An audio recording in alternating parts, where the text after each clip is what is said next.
Le monde a changé. Je le vois dans l'eau, je le sens dans l'air, je le ressens dans la terre. Et dans le monde du travail devenu vivable et désirable. Tout commença quand le bonheur rentable fut inventé. Et que 8 hommes et femmes atypiques que l'on considérait fêlés prirent conscience de leurs responsabilités. Ils s'unirent pour montrer au monde qu'un chemin de collaboration était possible et que l'opposition bonheur et argent n'était pas une fatalité. La constellation des fêlés se mit alors en quête d'écrire une nouvelle page, et à travers leurs histoires répandirent humanité et prospérité. Ils ajoutèrent ainsi chaleur dans le cœur et dans le logis des entrepreneurs, activant la spirale de conscience et de transformation. Ils marquèrent ainsi le début d'un nouvel âge. Ce podcast est le récit de leurs explorations et de leurs épopées. Bonjour et bienvenue dans Happy Podcast. Je suis Valérie Delande, producteur d'entrepreneurs fêlés. Pourquoi fêlés ? Parce que les fêlures laissent passer la lumière et portent en elles un extraordinaire pouvoir de transformation. Je rappelle que nous sommes dans la saison 2 de Happy Podcast en compagnie d'un de nos héros entrepreneurs multipotentiels et du défi qui lui reste à relever pour rayonner et inspirer au travers de son identité et de ses activités. Cette seconde série est consacrée à Séverine Évrard. Bonjour, nous retrouvons donc Séverine Évrard. Bonjour Séverine. Bonjour Valérie. Alors, nous sommes dans le 3e épisode. Je rappelle toujours ton défi, qui est d'oser demander et recevoir de l'aide. Nous avons jusqu'à maintenant parlé d'entrepreneuriat collaboratif, de tes équipes, de l'importance de la connexion à soi pour pouvoir justement entretenir des relations fructueuses avec l'autre. Et on a parlé de danse aussi beaucoup la dernière fois, en tout cas de ressources personnelles. Alors je te propose aujourd'hui d'aborder ta méthodologie, tes outils vis-à-vis de tes partenaires justement pour entrer dans des collaborations. Et peut-être que d'abord, tu pourrais nous dire un peu quel type de partenaire tu as, comment tu les trouves, comment tu les choisis, voilà, tes partenaires. Alors comme partenaire, j'ai les partenaires collaborateurs avocats pour tout ce qui est la sphère juridique et solutions juridiques à apporter aux situations conflictuelles des clients. Et puis, il y a également tous les partenaires experts qui, eux, vont aider le client à cheminer et croître à titre personnel. Donc, la spécificité de ce service holistique, c'est justement de pouvoir apporter aux clients des solutions juridiques et des solutions de croissance personnelle. Et pour ces solutions de croissance personnelle, il y a des partenaires experts dans différentes disciplines. Bien sûr. Alors, comment est-ce que tu peux nous citer des exemples, peut-être, de ces disciplines ? Oui, certainement. Donc, il y a notamment les constellations familiales et systémiques. Il y a également la kinésiologie. Il y a également le somatic experience. Il peut y avoir également des techniques comme le Reiki. Ça, c'est un petit peu moins fréquent. L'idée, en fait, de ce partenariat est de pouvoir apporter aux clients un éclairage beaucoup plus complet sur les enjeux cachés, individuels et personnels qui sont à l'œuvre dans le conflit juridique et dont le client n'a pas conscience. Mais oui, on en parlait l'autre fois d'ailleurs dans notre échange, qu'il y a effectivement toujours une situation à vivre. Donc, que se passe-t-il ? Qu'est-ce que l'on doit essayer de révéler finalement derrière la situation ? Donc là, c'est là où tu parles de croissance personnelle. Ouais. Oui, exactement. Alors, tous les clients ne sont pas disponibles et n'ont pas envie de ça. Donc, je preste toujours un service classique d'avocat pour ceux qui le souhaitent. Mais pour ceux qui ont justement envie d'une solution approfondie, j'ai envie de dire, il y a cette possibilité du service holistique. D'accord. Et alors, tu les trouves comment, ces partenaires ? Tu les expérimentes ? Tu les choisis ? Alors, ces partenaires sont tous des professionnels avec qui j'ai moi-même travaillé et dont je peux valider l'expérience, la compétence, l'éthique, le professionnalisme. C'est pour ça que la méthode holistique à corps majeur s'inscrit avec des partenaires spécifiques accord majeur. Cela fait maintenant 25 ans que je recours personnellement au développement personnel pour pouvoir dépasser des difficultés, des souffrances, des limites, des situations voilà, qui ne me permettent pas de pouvoir me sentir bien, de ne pas pouvoir développer mon plein potentiel. J'ai vraiment cette croyance, en fait, que la vie est belle et que les situations que nous avons à vivre sur notre chemin sont toutes des situations qui sont en fait au service d'un mieux. Donc, je partage totalement. Nous n'avons pas à rester dans une souffrance, dans une pénibilité, dans une situation d'échec que nous pouvons vivre comme celle-là. Non, aujourd'hui, il existe des tas d'outils, de ressources pour nous aider à cheminer, à harmoniser nos émotions, à contribuer à la paix dans le monde. Et contribuer à la paix dans le monde passe par le fait de servir la paix en soi d'abord. Et donc, c'est tout ce chemin-là auquel moi je me dédie à titre personnel et à titre professionnel aujourd'hui. Bien sûr, tu sais que moi je parle beaucoup de la spirale dynamique, qui est aussi justement un chemin d'évolution et d'éveil personnel, qui est un choix un petit peu. Tu nous parlais du response-able la dernière fois, qui est un choix effectivement qui se présente lorsque tu as un obstacle en fait, un défi, un obstacle, un challenge. À toi de choisir. Tu peux évidemment rester immobile. Tu peux, ça arrive, repartir en arrière. Je suis allé trop loin et je ne sais pas, je repars. Et puis, évidemment, la voie à adopter, c'est celle du dépassement de cet obstacle qui consiste forcément à se demander quelle est la leçon, quel est le cadeau caché qu'il y a derrière cet élément, cette situation pour pouvoir avancer et continuer à monter. Et dans cette spirale dynamique, les 6 premiers paliers sont justement des paliers qui sont franchis pour échapper à quelque chose d'inconfortable. Alors que les 2 derniers, c'est une spirale d'expansion. Et là, voilà, ce que tu dis, quand on arrive vers... je ne pense pas qu'il y ait une fin de chemin vraiment, mais en tout cas, un bon bout de chemin accompli, on entre dans cette mission, on entre dans cette expansion pour transmettre, pour rayonner. Ça te parle ? Oui, ça me parle parce que nos expériences individuelles sont pour moi au service du collectif. Il n'y a pas de séparation entre ce que je vis, moi, et ce qui se passe dans le monde. C'est l'effet papillon dont on parle quand même de plus en plus maintenant depuis un certain nombre d'années. Et donc, je ne peux pas ne pas me sentir concernée par. Alors, est-ce que je suis puissant pour aider ? Je pense que tout ce à quoi on contribue à son échelle individuelle, dans son entourage, dans sa famille, dans sa vie professionnelle, sont autant d'actions qui sont porteuses d'une transformation et de vertu dès l'instant où on est guidé par une intention d'harmonisation. Tout à fait. Justement.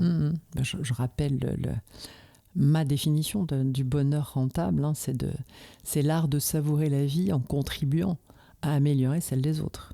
Donc on comprend qu'il y a bien sûr un élément de connexion à soi avant de pouvoir contribuer justement aux autres, et qu'il faut savourer la vie. Donc pour savourer la vie, oui, il y a tout ce chemin qui te permet de canaliser justement ce potentiel, cette puissance, ce lien à l'intériorité, à l'intention et à l'attention que l'on peut se porter pour pouvoir ensuite la transmettre aux autres et contribuer effectivement à transformer finalement la société, et soyons effectivement ambitieux. Absolument, soyons ambitieux et soyons ambitieux là où nous sommes.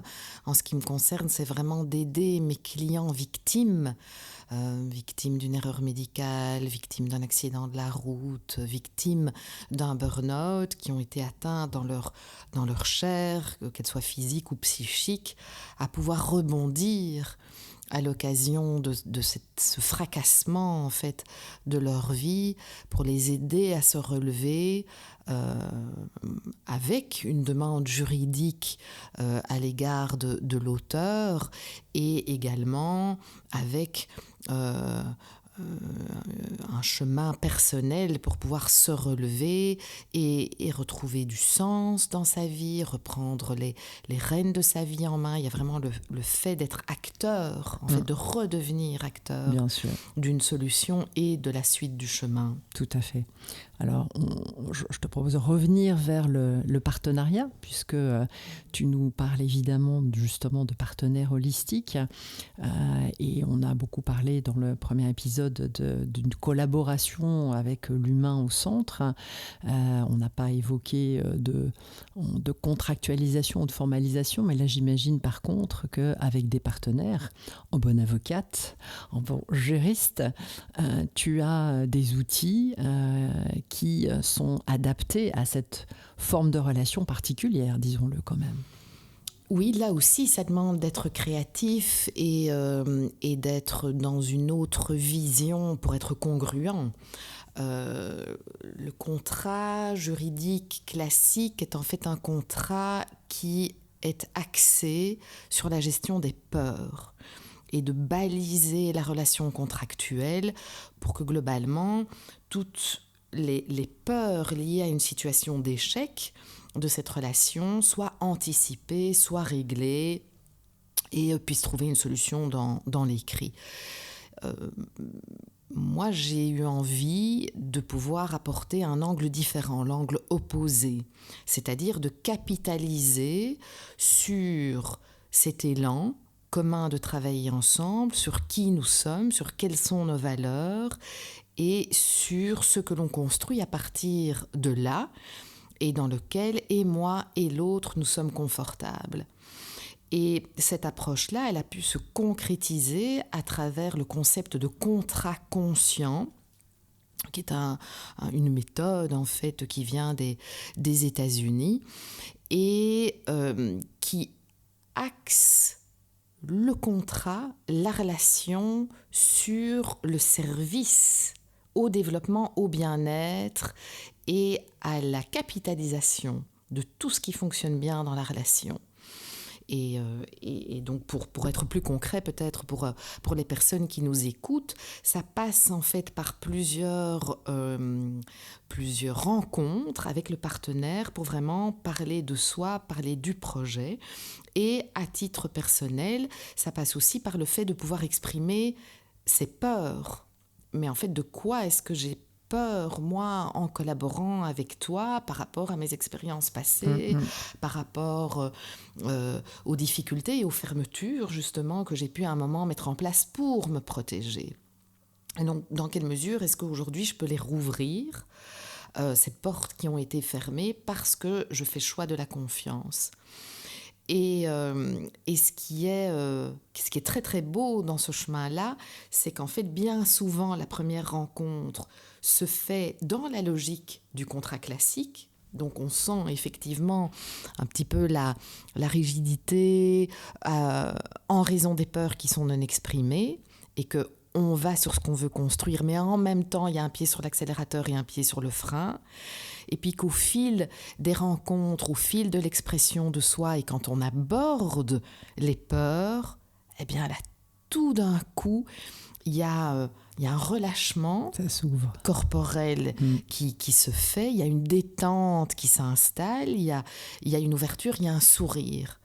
Ah, toi aussi, tu as vécu ça ou tu as peur de ça, ok. Eh bien écoute, moi j'ai besoin pour pouvoir parer cette peur de ça. Et l'ensemble de ces éléments figure dans le contrat conscient. Et ce qui est très très beau après, c'est que dans la relation, chacun a à cœur d'aller nourrir les besoins exprimés de la personne, besoin de reconnaissance, besoin de feedback, besoin de communication, besoin d'être entendu, enfin voilà, toute forme de besoin qui peut être exprimé, et également une attention portée aux peurs, et dans le vécu de la relation, de s'assurer du bien-être de la personne dans la relation, et ça passe aussi par des petits checks de température périodiques. Oui, c'est ce que j'allais dire. C'est que là, il y a un élément fondateur en fait de cette relation qui est qui comporte des détails et des attentes et des besoins que tu viens de nous décrire. Mais ensuite, évidemment, il faut le faire vivre. Oui, il faut le faire vivre. Et la particularité de ce contrat conscient, c'est qu'en fait, il n'y a pas de clause de résolution de conflit. Je m'explique. C'est-à-dire que le contrat est rédigé sur ce que nous voulons développer. Et puis, il y a ce qu'on appelle une clause d'ajustement au changement. Et dans cette clause, en fait, nous allons organiser la manière, le process que nous voulons mettre en place pour nous aider à gérer la relation lorsqu'elle amène une modification ou un besoin de changement. Et à ce moment-là, le processus est détaillé et ça reste une dynamique relationnelle de communication pour sortir de la difficulté, mais à travers des étapes qui sont tout à fait bien précisées. Très, très, très intéressant. Parce qu'effectivement, la vie, c'est le mouvement. On en a déjà parlé. Exactement. Et chaque élément, chaque situation vient nourrir finalement ce mouvement. Et la clé, évidemment, ou le défi, le challenge permanent, lorsqu'on est dans une collaboration, c'est d'évoluer en même temps. Il peut y avoir d'abord évidemment des sphères qui échappent à la collaboration, des sphères privées, puisque là on est dans le domaine professionnel, qui vont venir elles-mêmes chahuter, on va dire peut-être l'équilibre de la personne, ou en tout cas son cheminement, ce qui peut ne pas être perceptible immédiatement par l'autre, mais par contre engendrer des changements de comportement professionnel. Donc c'est ce chemin de rééquilibrage, d'harmonie, puisque c'est un terme que tu utilises beaucoup, qui devient vraiment la clé de cette collaboration évolutive, puisque on part d'emblée sur du long terme, on n'est jamais dans quelque chose, en tout cas je le conçois comme ça, dans du court terme. Donc dans ce long terme, on a évidemment des mouvements qui vont intervenir. Encore faut-il y prêter attention, les identifier donc, en parler. Donc je suppose qu'il y a des éléments de communication non violente qui sont aussi derrière le contrat conscient, j'imagine. Certainement, c'est indispensable. Le contrat conscient ne peut s'inscrire que dans une dimension de conscience, de bienveillance, d'authenticité, de partage. Et donc oui, c'est toute une posture relationnelle qui est tournée vers le respect de soi, vers le respect de l'autre, vers le respect de la relation, avec le fait de prendre soin de l'humain, du vivant. Exactement. Et là où c'est encore plus puissant, c'est qu'effectivement, il y a donc toute cette logique, on va dire, de communication bienveillante, donc non violente, qui est déjà intégrée, mais il y a en plus le process, la formalisation, et tout ce qui a été listé en anticipation, puisqu'on est évidemment dans la prévention. Et on fait vivre pour que cette prévention puisse continuer à être effectivement un élément de résolution préventive au lieu d'aller sur la crise, le conflit et la difficulté. Oui, et lorsque la crise ou le conflit survient, parce que ça fait partie, le désaccord et le conflit font partie de la relation, donc ça n'est pas le dénier, l'éviter, faire comme si il ne nous concernait pas parce qu'on est dans un contrat conscient, mais plutôt de l'intégrer comme ça va de toute façon arriver. Et donc le jour où ça arrive, eh bien, comment voulons-nous nous donner la chance de pouvoir le dépasser ensemble à travers la communication d'abord. C'est ça. Donc, maître mot, la conscientisation à tous les étages, finalement. Conscientisation dans cette relation, dans cette rédaction, dans cette communication. Eh bien, merci beaucoup, Séverine, pour cette illustration qui, je suis sûre, va intéresser beaucoup d'auditeurs. Merci à toi, Valérie. À bientôt. À très bientôt. Ce podcast est le récit de leurs explorations et de leurs épopées.